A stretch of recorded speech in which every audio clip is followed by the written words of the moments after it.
அஸ்ஸலாமு அலைக்கும். இந்த வீடியோ யாரும் ஸ்கிப் பண்ணாமல் பாருங்கள். ஜஸ்ட்டு 2 மினிட்ஸுக்குள்ளே இந்த வீடியோ வந்திக்குது. என்னென்னு சொன்னால் வந்துட்டு நீங்கள் வீடியோவில் பார்த்து கொண்டு இருக்கக்கூடிய இந்த 2 சின்ன குழந்தைகளும் இவங்க வந்துட்டு பிறப்பிள்ளைய ட்வின்ஸ் பேபி. ஸோ ஒத்தட்ட பேர் வந்துட்டு ஐனா மெஹ்ரின், இன்னொருத்தரை வந்துட்டு ஐரா மெஹ்ரின். இங்கே வந்துட்டு அட்டாளை சேனலில் தான் வசித்து கொண்டிருக்கிறாங்க. இப்போ ரீசன் வந்து பார்த்தீங்கன்னு சொன்னால் இந்த பிள்ளைகள வயசு இப்போ தான் ஜஸ்ட் 8 மாதம் ஆகுது.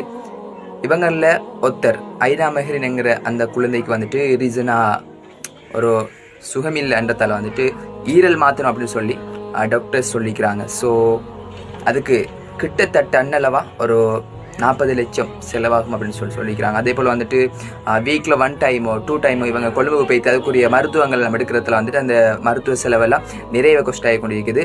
ஸோ மிடில் கிளாஸில் இருக்கிறதால வந்துட்டு இவங்களால் அதை ஈடு செஞ்சு கொள்ள இயல அப்படின்னு சொல்லிக்கிறாங்க. உங்களால் முடிஞ்ச ஹெல்ப்பை நீங்கள் பண்ணேலும் என்னென்னு சொன்னால் வந்துட்டு ஒவ்வொருத்தரும் ஹெல்ப் பண்ணுறதால வந்துட்டு அவங்களுடைய அந்த குழந்தைகளுடைய உயிரை காக்கிறதுக்கு நாங்கள் ஒரு ரீசன் இருக்கலாம். என்கிட்ட நிறைய நாள் கண்டெக்ட் பண்ணியிருந்தாங்க. எனக்கு கொஞ்சம் பிஸி இருந்ததால் வந்துட்டு நேற்று தானே எனக்கு அந்த வீடியோ எடுக்க ஏழுமை இருந்துச்சு. நான் இப்போ இது பார்த்துருந்தேன்.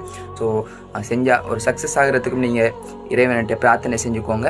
அண்டு உங்களால் முடிஞ்ச ஹெல்ப்பை பண்ணுங்கள். நான் டிஸ்கிரிப்ஷனில் அவங்களோட பேங்க் அக்கௌண்ட் தந்திக்கிறேன். அப்படி இல்லை சார் வந்துட்டு நான் ஸ்க்ரீன்லேயே இப்போ திரையில் நீங்கள் பார்த்து கொண்டிருக்கக்கூடிய என் கண்டெக்ட் நம்பர் இருக்குது.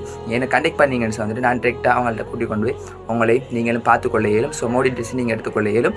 ஸோ கட்டாயம் உங்களால் ஹெல்ப் பண்ண முடியும் அப்படின்னு சொன்னால் ஹெல்ப் பண்ணுங்கள். அப்படி இல்லைன்னு சொன்னால் வந்துட்டு இந்த வீடியோவை ஒரு ஷேர் பண்ணுங்கள் உங்கள் ஃப்ரெண்ட்ஸுக்கும். இதன் மூலமாக அந்த குழந்தை உயிரை நம்ம காப்பாற்றுறதுக்கு காரணமாக இருப்போம்.